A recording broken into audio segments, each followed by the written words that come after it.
या न्यूज बुलेटिनचे सहप्रायोजक आहेत गोकुळ.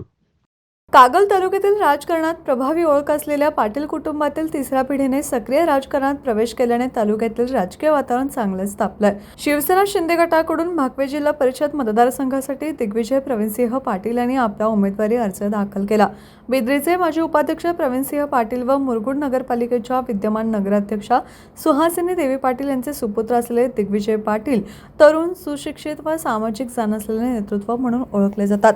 मागील काही वर्षापासून त्यांनी भाकवे व कापशी मतदारसंघातील गावांमध्ये सामाजिक उपक्रम, युवक संघटन, शिक्षण, आरोग्य तसेच शेतकरी प्रश्नांसाठी सातत्याने काम केले असून युवकांमध्ये त्यांची लोकप्रियता वाढत आहे.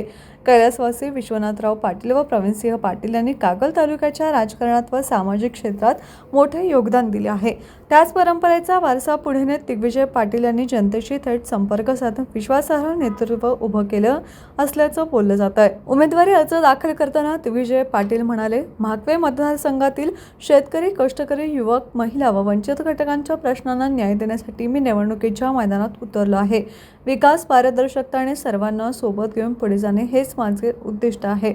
मंडलिक पाटील युतीने मुरगुड नगरपालिका निवडणुकीत निर्विवाद वर्चस्व प्रस्थापित केल्याने ही निवडणूक अधिक चुरशीची होणार असल्याची चर्चा राजकीय वर्तुळात सुरू आहे. अर्ज दाखल कार्यक्रमावेळी माजी खासदार संजय मंडलिक, पाटील कुटुंबीय, पदाधिकारी व निष्ठावंत कार्यकर्ते मोठ्या संख्येने उपस्थित होते. टीव्ही नेक्स्ट साठी मुरगुडहून सर्जेराव भाट.